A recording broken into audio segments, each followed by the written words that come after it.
Opinion: how Jaishankar must counter China-Pakistan axis on terror. Jaishankar is in China for the SCO Foreign Ministers meet, his second meeting in the SCO format in as many months.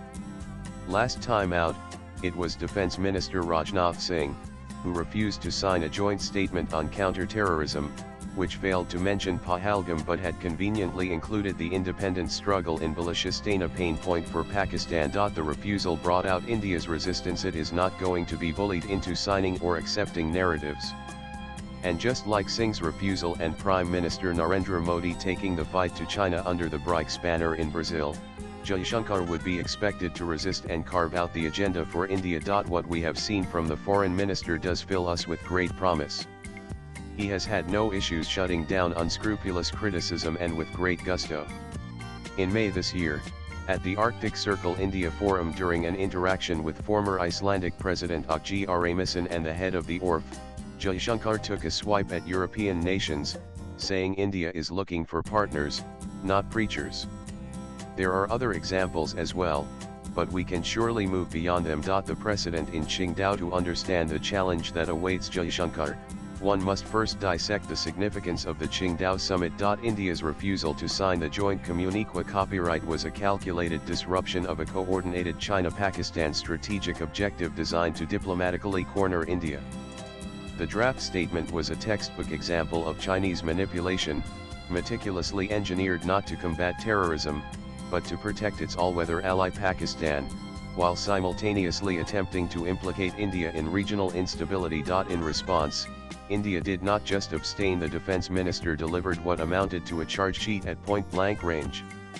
By referencing the success of Operation Sindoor on Chinese soil, he sent an unapologetic message that the epic entrees of terrorism are no longer sacrosanct. It single-handedly torpedoed the joint statement, denying Beijing the diplomatic victory of a unified declaration and stripping Pakistan of the legitimacy it craved.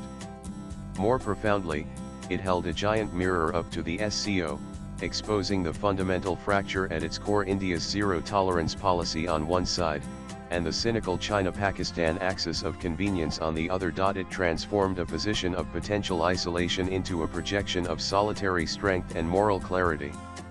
It established three critical takeaways. India has unambiguously asserted its red lines on terror, it has seized control of the narrative from Beijing, and it has diminished the bloc's utility as a vehicle for Chinese propaganda.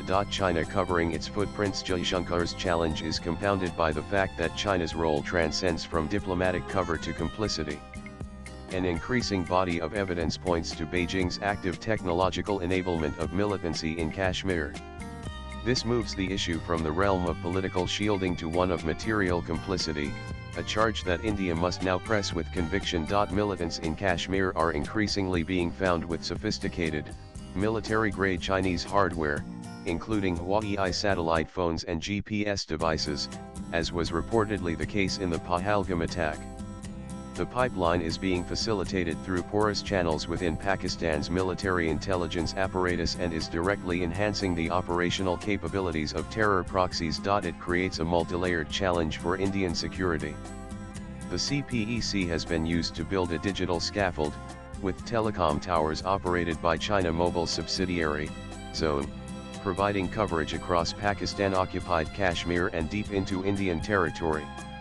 This, coupled with the use of Chinese platforms like WeChat and the Tiantong-1 satellite network, provides terrorists with secure, encrypted communication channels that are effectively immune to international legal frameworks like mutual legal assistance treaties. China's stringent data localization laws create a technological smokescreen, deliberately preventing Indian agencies from tracing digital activity and offering operational cover for state-enabled non-state actors. Jaishankar's mandate defy and counter. While the public discourse around Jaishankar's visit centers on continued normalization and thawing of Beijing-New Delhi ties, it cannot come at a cost to India's regional and domestic security and interests.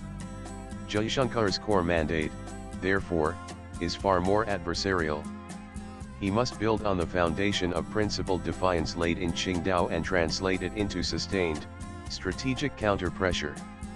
His mission is to ensure that the world, and specifically the members of the SCO, understand that India's concerns are not peripheral, but central to any meaningful discussion on regional security. Jaishankar is positioned to expose the glaring hypocrisy of the Sino-Pakistani axis, armed with the knowledge that India had shared detailed intelligence dossiers and satellite imagery on Pakistan's terror infrastructure with SCO members, only for them to be willfully ignored by the chair. He must forcefully ask what a security and defense bloc is worth if it cannot condemn, let alone act, against the architects of terror within its own ranks. It's a simple argument, but one that has the power to unravel the covers, smokescreens, and whitewashing placed by Beijing and Islamabad. Swipe left for next video. A platform that equates a sovereign nation's response to terrorism with the very terror it fights has lost all moral and strategic credibility. And ultimately, Jaishankar's task is to cement India's position as an independent and indispensable pole in a contested Eurasian landscape. The message must be unequivocal: India will no longer negotiate on the language of terror. It will carve its own agenda, defend its sovereign interests, and make its voice heard, with or without the consensus of forums that have been compromised by the geopolitical ambitions of a dominant power and its terror-sponsoring proxy. This is the new normal. Latest blogs.